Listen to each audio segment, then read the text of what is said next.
With the last of my strength, I pull something deep inside. What are you doing? Is that... I'm sorry.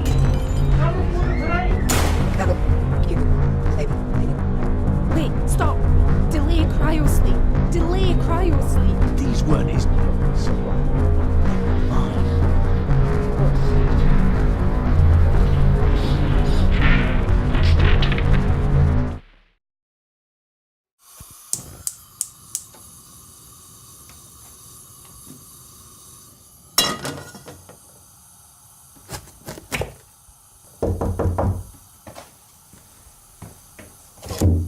Yes? Mr. Appleby, I'm Jack Meadows from the Kent Herald. Ah, Mr. Meadows. Come in. I'm sorry I'm late. Oh, no trouble. Perhaps singe my porcinis a little, but no matter. Good grief. That's some kitchen. Oh, yes. You've caught me mid-creation, I'm afraid. You know, my favourite part of cooking is the preparation.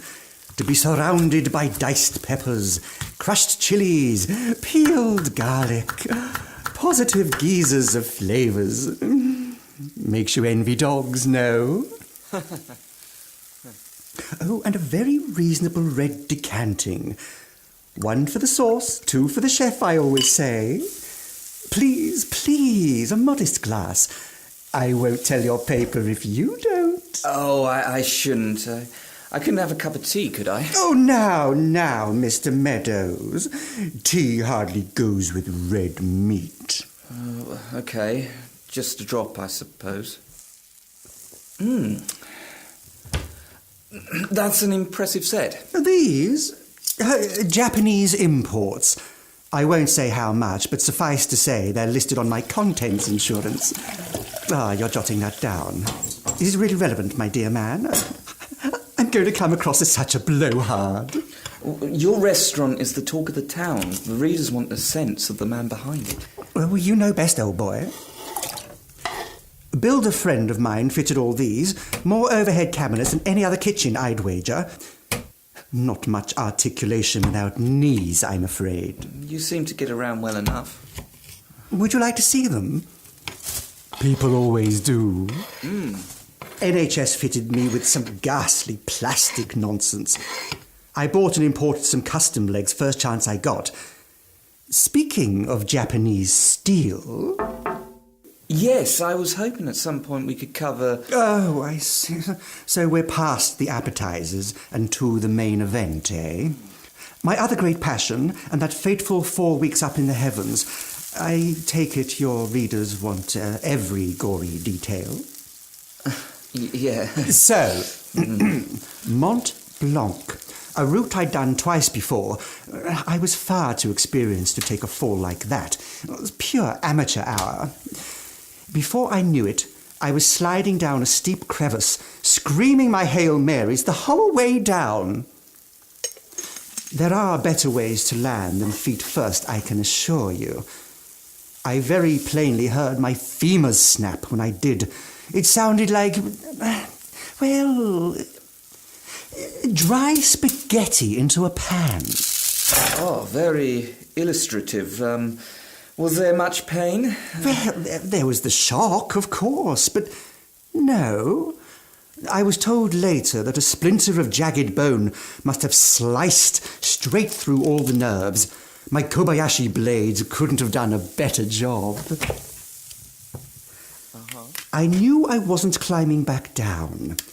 The hypothermia wasn't too much of a concern. Low down on the mountain, summer month, sheltered rocky outcrop. For water, I'd simply fire up the Bunsen burner and melt some abundant snow. I'd had worse holidays.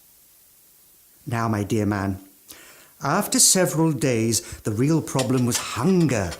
Deep, throbbing hunger, hanging in my belly like a rock. Soon came the dizziness, migraines, hallucinations. On long nights, I sometimes lay in bed and wonder if I'm still up there. It is a very nice wine. Another? Oh, just a sniff. I really shouldn't. A starving chef quite ironic as deaths go. I'd spend the hours watching the snow dance past my cave and fantasize about duck à l'orange or ox tongue in white sauce. I'd go through every tiny step, mentally luxuriate over stirring vinegar into caramelizing sugar, or scattering browned onion bits as the tongue skin frazzled and cracked. And did you ever think about the bigger picture? Philosophize on your life? No.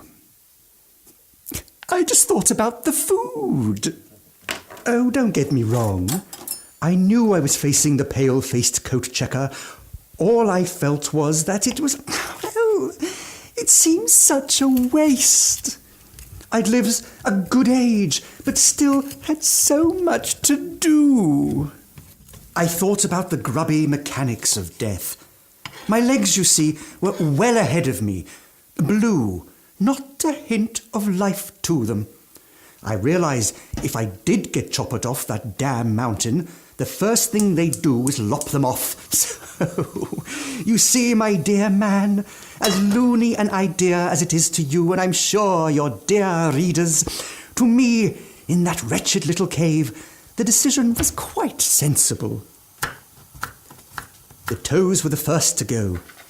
Any climber worth his salt carries a good knife, and I'd been around my fair share of lamb shanks to know how to cut through joints. I fried them up in a little snow water. They looked like scallops fizzing round the pan. I'd say a mix between pork and shellfish. Crab, maybe. A tad tough, perhaps. The feet were next, and just as chewy, all leathery. My jaw ached. Now my carbs were a marked improvement, lean almost, like pork belly. The skin frazzled up like bacon. I even managed to make up some jerky for the long nights. Speaking of which, this should be hot enough now for the streaky. Are you okay, my dear man? Looking a little peaky. Oh, I'm fine. I just a lot to stomach. Oh, yes, quite. Now, where did I get up to? Ah, yes, my knees. All tasteless cartilage, I'm afraid. Now, but the thighs. Lovely thick swells of flesh, fattened by years of pastries, delightful little diced cubes of meat skating round the pan on bubbling white mats of fat. By the time search and rescue found me, I was up to my hips. The helicopter pilot said my little mountain rock smelt like a Mongolian barbecue. I couldn't use your...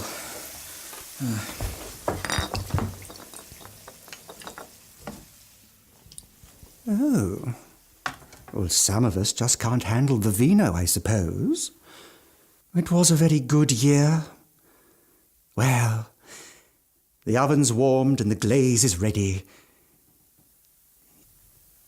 You see, my friend, the thing about human flesh, it's an acquired taste.